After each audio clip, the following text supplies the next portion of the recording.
Hello, good people of YouTube, Mountbatten here, and today we are taking a look back at the most single expensive ship in the game, and that is the Tier 10 reward ship, the Puerto Rico. So, those of you that have been around for a while, you guys know what the Puerto Rico is, but for you newer players, this was the very first dockyard ship in the game, meaning that they hadn't exactly got the formula down just right yet. Now, their experience, Wargaming's experience that is, from this event definitely helped them shape the direction of future events and help them from making the same mistakes in the future for these dockyard events. This is probably the single worst disaster for Wargaming before the current one with the CC walkout and such. So, we never thought we'd be able to eclipse the Puerto Rico disaster, but they somehow managed to do it. Anyway, the ship itself. So what makes this ship the single most expensive ship in the game? Well, if you wanted to get this ship in the dockyard event, keep in mind again this is before the current ones that we have right now, you could technically get this ship for free without spending a single dime on it. And a couple of dedicated players really did that, and my hat's off to them. But most couldn't do it because, quite simply, the directives were way too grindy for the average person with, a job and a family to do over the Christmas and New Year's holidays when this ship was released. So many had to wind up spending probably, I would say, about $100 on this ship to finish the dockyard event. It worked kind of like the ones that we have right now, where there are different phases where you could complete combat missions to get tokens to unlock the next building phase, but there was a whole lot of them, and they were quite grindy. They weren't exactly the ones that were shown on the PT server, because everything on the PT server sped up and such, and then when it went live on the main server, we saw the real events, and boy was it crazy. Now, you could outright buy this ship for $236 US, which makes this ship the single most expensive premium ship in the game. Now, we've seen them release several other Tier 10 ships for sale, and they're around $140, still well under the $240-ish mark of the Puerto Rico. So what we're going to do today is take a look back at this ship, see how she has aged over the couple of years that she's been out, and see, for those of us that really dropped the full price to get her, how has this insanely expensive ship held up? Now, keep in mind, $240, that's getting in like Star Citizen levels of money for a digital item. So this is a pretty pretty significant thing if this ship has lost much of its potency over the couple of years that it has been out. So let's go ahead and take a look at her. So we're going to look at her stats real quick. Now, do keep in mind this is with my commander build on. My commander build's a little funky. It's not exactly the best random battles build, because I'm still using Halsey for Tier 6 clan battles on the Pensacola. So she has an AA build on him because of double CV at Tier 6, and of course with the Pensacola having decent, well, not decent, pretty darn good AA at Tier 6, that's why I got these commander skills on him. Now, the Puerto Rico, speaking of AA, is actually one of the best AA boats in the game right now. And for the last season that we had at Tier 10, where we had CVs, I ran an AA build on my Puerto Rico. We had another player running an AA build on their Puerto Rico to kind of team up and just, say, no, CV, you can't have planes, especially when running into a bunch of FDRs. So with a full AA build, module-wise and commander build-wise, this thing is a no-fly zone. So that is a pretty big plus if you have Puerto Rico and you're annoyed by the CV. So, her stats, and well, right off the bat, her armor is one of her biggest pluses. It's basically a bigger Alaska here in terms of the armor. It's a very similar armor layout. I think even the thicknesses are almost identical except for the belt armor. The belt armor on the Puerto Rico is 254. The belt armor on the Alaska is 229. But 27mm bow, 27mm stern, and a citadel that is well below the waterline. So just like the Alaska, this thing's pretty darn tough to citadel, meaning that unless someone is absolutely just trying to break the rudder turning, you aren't going to be able to hit the citadel of the Puerto Rico. And with her sitting low in the waterline too, that means obviously you're not going to have as many shells hit her as you would with, well, a couple of the other higher tier super cruisers like the Siegfried, the Aegir, Stalingrad, those ships. So she sits very low in the waterline. She has fantastic armor. So that right there makes her, well, actually the toughest super cruiser in the game. I was going to say one of the toughest, but no, this is probably the toughest super cruiser in the game in terms of the armor layout.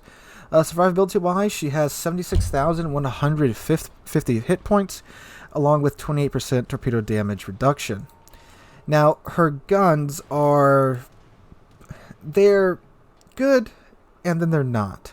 So, in certain situations, her guns are actually quite nice. They are Alaska's guns. They are the 305mm American guns with that American Super Heavy AP. So the AP on this thing does absolutely slap, but unlike the Alaska, her accuracy really isn't there. She's more of a mini Montana in this regards than a large Alaska. Meaning that, and I'm sure you'll see this in the footage playing in the background, if you only have 2 turrets to get on target at a time, the accuracy is actually quite bad. Because, of course, it's got 12 guns. It can't have Alaska levels of accuracy with 12 frickin' guns. So you gotta give that up there. Plus, she has a 22-second base reload time. Now, I do have the range module on my build right now because, again, Clan Battles build. So you could slap the reload module on there and get that reload down, but it's still longer than the Alaskas. And the guns aren't as accurate. But, again, you do have that American Super Heavy AP. So when all the shells do hit the target, or heck, not even all of them, when a majority of them hit the target, you are doing serious damage with that American AP. And that is, again, a huge plus. And there's been many a time where I've absolutely slapped cruisers out of existence with all 12 of these guns firing at them. And there's been times, too, where I've absolutely punched battleships in the gut with this AP. And again, it's that American Super Heavy AP, so it is very, very, very good. And it's that that American Super Heavy AP, which means it's got that very slow velocity of a 762 meters a second. So you have to deal with that as well. HE on this thing's actually pretty darn decent. 27% chance to start a fire per shell with 12 guns every 22 seconds, out to a range of 21.8 kilometers. That's actually pretty darn decent in terms of its HE, and you'll find yourself using it a fair amount. I mean, of course, it is a super cruiser with 305mm guns. It's not a battleship, so you can't just keep AP loaded and everything's hunky-dory. It is that American Super Heavy APs, so sure, you can't get away with it more than other super cruisers, but there will be moments when you will have to be using HE on this thing, and it's pretty decent HE, especially with the amount of guns that you have. Now, since it is, again, more like a mini Montana, you do have to show broadside more often to get your full guns on target, and that can leave you open to getting slapped. Again, you probably won't get citadeled, but you will see a pretty big chunk of your health go away if the battleship or the cruiser gets lucky and manages to land most of these shells on target. The ship does have a pretty decently big superstructure, especially for the super cruisers. It's got that pretty much kind of an elongated Alaska superstructure, so there's more of it to hit, so you gotta watch out for that. In terms of her maneuverability with the speed flag on, she'll be going 35.2 knots, and she has a 16-second rudder shift time. Sure, you could build into that and get it down a little bit, but this is a very, very large cruiser. You have almost Soviet cruiser turning ranges here too. You got a 910 meter turning circle radius, so it's not exactly like the Alaska, which is a very quick and nimble ship.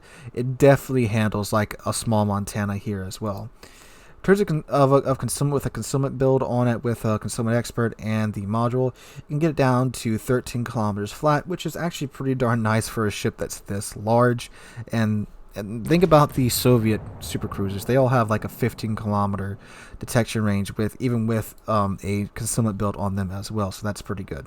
For her consumables, you can get either DFAA or Hydro, or radar, or spotter, or fighter. But I mean, it's radar. It's American radar too.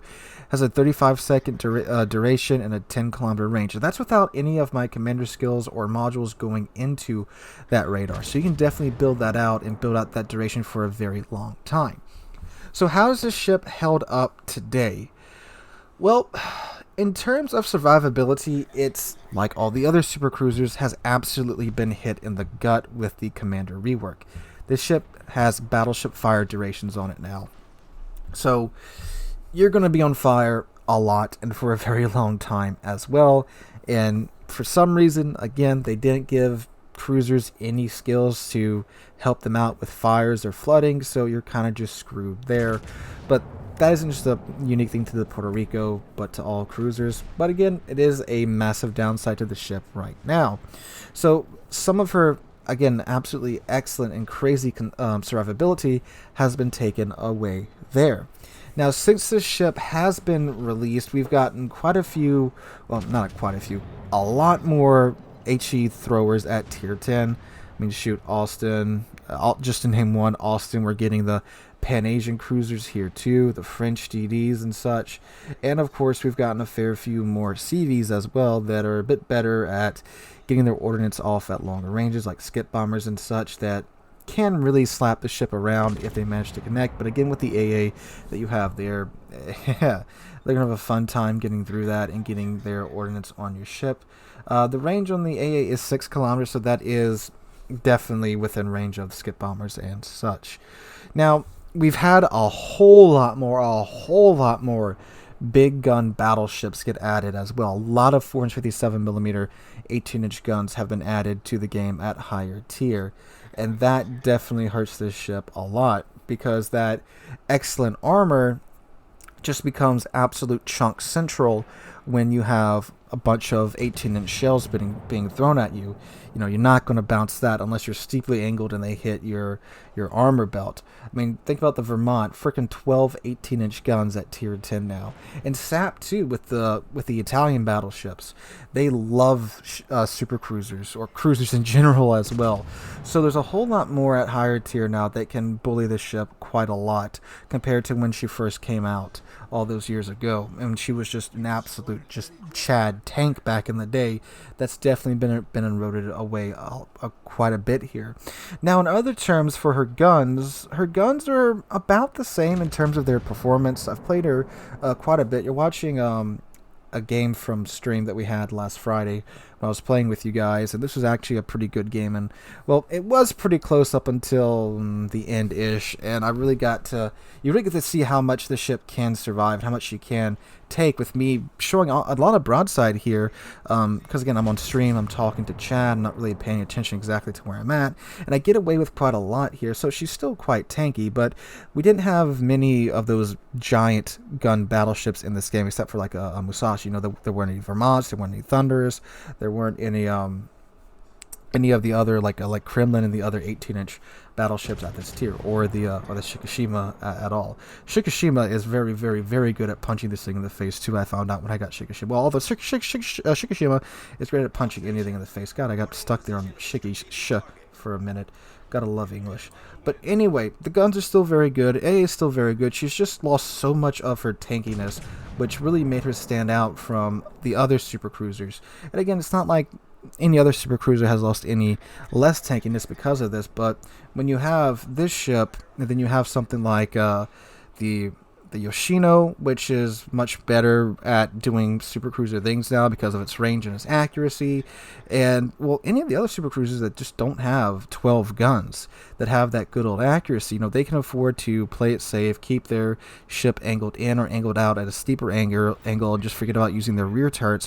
Whereas with the Puerto Rico, you really do have to try and get all your guns on target to really be accurate. You're a super cruiser without super cruiser accuracy, really, and that hurts her a lot today with, again, the change to commander skills and such. But overall, I'd say she's held up decently well. You know, for a ship that you paid $230 or $240 to get, I would hope something that expensive would be able to stand the test of time and not lose this much of what made it really special this quickly. But again, when you rework the commander skills and such in game, you're going to have that happen. However, the devs had said, I believe in their big apology note, they've looked at adding in more survivability skills for cruisers, so we might see more of that in the future.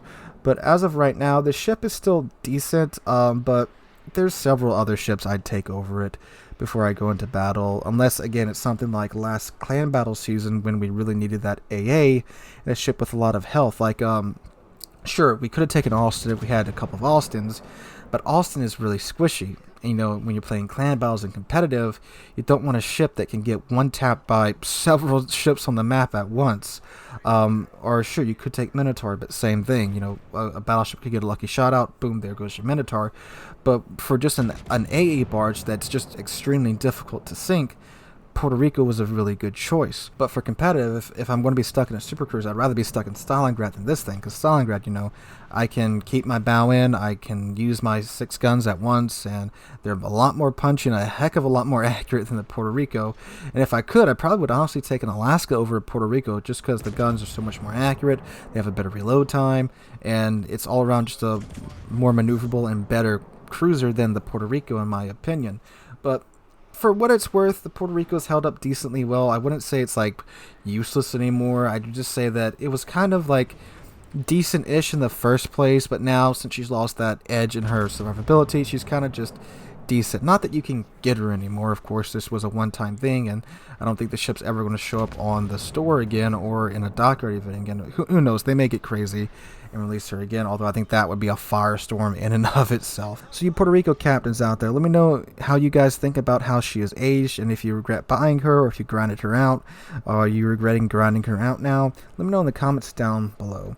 Hope you guys enjoyed today's video. If you did, make sure to drop a like and subscribe to the channel. We're on our way to 30,000 subs. We're just past 28,900 a few days ago. I cannot thank you guys enough for that. Hope you all having a wonderful Thursday. Hope to catch you guys in the next one.